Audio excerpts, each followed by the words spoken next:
Hello दोस्तों, स्वागत है आपका चैनल रोजगार खबर में। दोस्तों, जैसे कि मैंने कल की डेट में आपको वन क्षेत्राधिकारी परीक्षा 2021 का जो नोटिफिकेशन है, जो कि उत्तराखंड लोक सेवा आयोग के द्वारा जारी किया गया था, इसको मैंने आप तक पहुंचाया, लेकिन उसमें विस्तृत विज्ञापन आपको नहीं दिया गया था।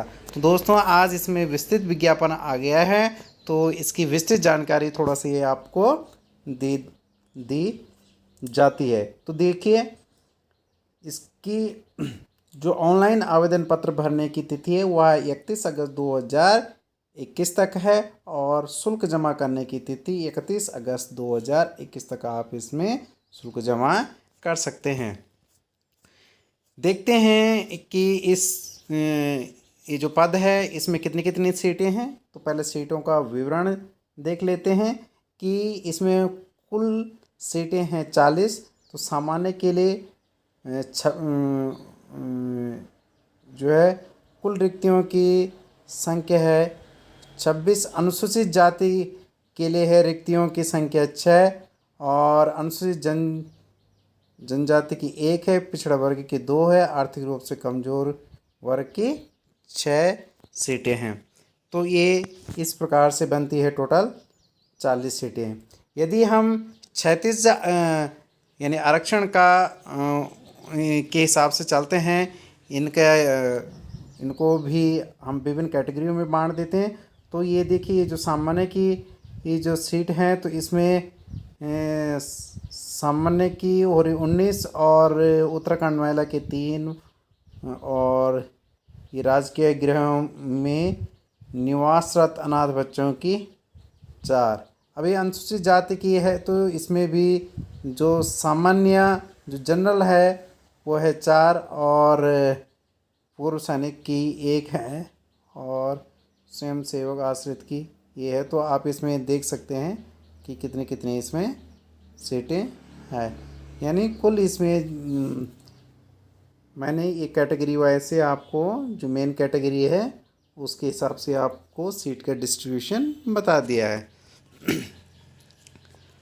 नेक्स्ट चलते हम कि इसका जो पद का स्वरूप है वो क्या है। दोस्तों, ये राजपत्रित है, यानी गजटेड ऑफिसर का पद है। इसमें लेवल 8 है, यानी ग्रेड पे लेवल 8, और अंशदायी पेंशन योजना इसमें लागू होगी। इसके लिए क्या चाहिए, यानी अनिवार्य योग्यता क्या होगी। तो इसके लिए किसी विश्वविद्यालय से कम एक विषय के साथ विज्ञान स्नातक या प्रौद्योगिकी स्नातक या अभियांत्रिकी स्नातक उपाधि या उनके समकक्ष मान्यता प्राप्त उपाधि होना आवश्यक। यानी स्नातक चाहिए, या तो विज्ञान से हो या तो यानी प्रौद्योगिकी स्नातक होना चाहिए, टेक्नोलॉजी या इंजीनियरिंग से स्नातक होना चाहिए। तो इसमें देखिए, जैसे कृषि है, वनस्पति विज्ञान, रसायन, कंप्यूटर एप्लीकेशन, अभियांत्रिकी, chemicals, civils, computer, electrical, electronics, mechanicals, या पर्यावरणीय विज्ञान, वानिकी, भू विज्ञान, उद्यान विज्ञान, गणित, भौतिकी, सांख्यिकी, पशु विज्ञान, चिकित्सा, प्राणी विज्ञान आदि इस कैटेगरी में सभी आएंगे। देख, अधिमानी ऐडता में इसमें भी प्रादेशिक सेना में कम से कम 2 वर्ष की सेवा होनी चाहिए, और एनसीसी का 20 सर्टिफिकेट होना चाहिए। सेवा योजना का भी प्रमाण पत्र होना चाहिए। यानी इन तीनों में से कोई सी भी यदि किसी के पास योग्यता है तो उसको वरीयता दी जाएगी। अधिमानी मतलब वरीयता। नेक्स्ट है कि यदि इसमें के अभ्यर्थियों की संख्या ज़्यादा हो जाती है तो इसमें एक यानी छंटनी हेतु इसमें पहले प्रारंभिक परीक्षा ली जाएगी, और जिसका लिखित परीक्षा जो निम्न प्रकार से ली जाएगी, और अंतिम योग्यता क्रम के रूप में मेरिट रखी जाएगी। तो देखिए, यहाँ पर लिखित परीक्षा निम्न प्रकार से आयोजित की जाएगी। ये देखिए, अनिवार्य विषय सामान्य ज्ञान और अंग्रेजी निबंध सार लेखन 100 अंक का है, सामान्य हिंदी 100 अंक का है। फिर इसमें वैकल्पिक प्रश्न है, और वैकल्पिक प्रश्न जो होंगे वो निम्न में से कोई 2 विषय 200 अंक के होंगे। तो कोई से भी 2 विषय आपको चूज़ करने होंगे। ये यहाँ पर दिए गए हैं, आप देख सकते हैं, जैसे कृषि, वनस्पति, रसायन, कंप्यूटर एप्लीकेशन, अभियांत्रिकी, पर्यावरण, वानिकी, भू विज्ञान इत्यादि। इसमें उद्यान विभाग, गणित, भौतिकी, सांख्यिकी, पशु चिकित्सा विज्ञान, प्राणी विज्ञान आदि हैं। और किसी भी अभ्यर्थी को निम्न समूह में से एक से अधिक विषय के लिए जाने की अनुमति नहीं होगी। एक से अधिक विषय लिए जाने की अनुमति नहीं होगी। तो देखिए, ये जो दे रखे हैं समूह दे रखे, इनमें से सिर्फ एक ही विषय समूह दिया जाएगा, इससे ज़्यादा नहीं। तो देखिए, और इसमें उत्तराखंड लोक सेवा आयोग की जो यानी परीक्षा निर्माण प्रक्रिया है, निम्नानुसार 2000 जो नियमावली है 2012 की, तो उसके अनुसार आपको इसमें सामान्य श्रेणी एवं संबंधित उपश्रेणी के पदों, सामान्य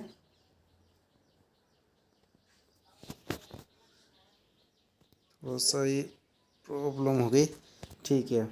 इसमें दे रखा है कि उपश्रेणी के पदों हेतु परीक्षा में पूर्णांक का न्यूनतम अर्हकारी अंक 40%, आर्थिक रूप से कमजोर एवं संबंधित श्रेणी के लिए न्यूनतम अर्ह अंक 35% एवं पिछड़ा वर्ग के जो अभ्यर्थी होंगे उनके लिए 35 अंक, अनुसूचित जनजाति अभ्यर्थियों के लिए 30 अंक प्राप्त करने यानी 30% अंक प्राप्त करने इसमें अनिवार्य होंगे। नोट: ऐसे अभ्यर्थी जो हिंदी प्रश्न पत्र में न्यूनतम 35% से कम अंक प्राप्त करेंगे उनकी मुख्य परीक्षा की उत्तर पुस्तिका का मूल्यांकन नहीं किया जाएगा। तो ये थे इनका न्यूनतम अर्हता का अंक। अब देखो, अंतिम चयन हेतु न्यूनतम अर्हता का अंक। उत्तराखंड लोक सेवा आयोग द्वारा परिणाम निर्माण प्रक्रिया नियमावली 2012 समय समय पर यथा संशोधित के अनुसार अभ्यर्थी को अंतिम चयन हेतु नियमावली द्वारा न्यूनतम अर्हता अंक यथा सामान्य श्रेणी एवं संबंधित उपश्रेणी के पदों हेतु परीक्षा में पूर्णांक का न्यूनतम 45% होना चाहिए और आर्थिक रूप से कमजोर एवं संबंधित उपश्रेणी के आरक्षित पदों हेतु न्यूनतम अर्हकारी अंक 40% और अन्य पिछड़ा वर्ग और उसकी उपश्रेणी के लिए आरक्षित पदों हेतु न्यूनतम अर्ह अंक 40% और अनुसूचित जाति, अनुसूचित जनजाति एवं संबंधित उपश्रेणी के लिए 35% अंक प्राप्त करना अनिवार्य होगा। इसमें फिजिकल भी है दोस्तों, ये आप देख सकते हैं कि सामान्य कितनी हाइट होनी चाहिए और ये सीना का दे रखा है, या आप इसमें ऊंचाई महिला और पुरुष के हिसाब से इसे नोट डाउन कर सकते हैं। और यदि कोई जैसे गढ़वाली, भूटान, गोरखा, नेपाली, असमी, लद्दाखी यानी जो पर्वतीय क्षेत्र के जो निवासी हैं तो उनके मानक पुरुष की ऊंचाई 1 है, महिला की 1.45 सेंटीमीटर रखी गई है। सीधी भर्ती पुरुष अभ्यर्थी के मामले में 25 किलोमीटर और महिला अभ्यर्थी में 16 किलोमीटर की दूरी पैदल चल करके 4 घंटे में पूरी करनी आवश्यक है, अन्यथा अभ्यर्थी को नियुक्ति के लिए अयोग्य माना जाएगा। ठीक है दोस्तों, आयु सीमा की थोड़ी सी बात कर लेते हैं कि आयु सीमा 21 वर्ष अवश्य पूरी होनी चाहिए और 42 वर्ष से वह अधिक नहीं होनी चाहिए। जो आयु की गणना 1 जुलाई 2021 को की बेस पे की जाएगी। यदि आपका जन्म 1 जुलाई 2000 के पश्चात व 2 जुलाई 2000 के पूर्व का नहीं होना चाहिए। आयु सीमा में उचित छूट दी जाएगी। जो नियमानुसार से छूट दी जाती है, 80 को 5 वर्ष की छूट दे दी जाती है और जो ओबीसी है उसको 3 वर्ष की छूट दे दी जाती है। चलिए अब हम चलते हैं, तो अब चलते हैं फीस की ओर कि इसमें फ़ीस कितनी कितनी पड़ती है। तो आप संबंधित जो आपका आपकी जो कैटेगरी है तो उसको कितनी फ़ीस पड़ेगी। टोटल फ़ीस देखो, जो अनरिज़र्व है उसको 176 रुपये पड़ेंगे, ठीक है। और अनरिज़र्व जो ऑर्फन है उसको कुछ भी रुपए फ़ीस नहीं पड़ेंगे, नो। और अनरिज़र्व जो फीमेल है उसको भी 176, यानी फीमेल वालों को क्षेत्र, और सिर्फ जो ऑर्फन है यानी अनाथ है उनको कुछ भी फीस नहीं पड़ेगी। एक्स सर्विस को के लिए आप देख सकते हैं कि कितने कितने रुपीज़ इसमें हैं। इसी प्रकार से एसटी और जो है कितने कितने, ये यहाँ पर फीस का पूरा डिटेल यहाँ पर दिया गया है। इसमें आप इससे देख करके फीस कितनी पड़ेगी आप समझ सकते हैं कि आपकी कौन सी कैटेगरी है, इसके अकॉर्डिंग आप फीस लगाएंगे। अच्छा, इसकी जो प्रारंभिक परीक्षा होगी उसमें सामान्य अध्ययन एवं सामान्य बुद्धि परीक्षण जो कि वस्तुनिष्ठ की होगी, अधिकतम 150 अंक की 2 घंटे की आयोजित होगी। और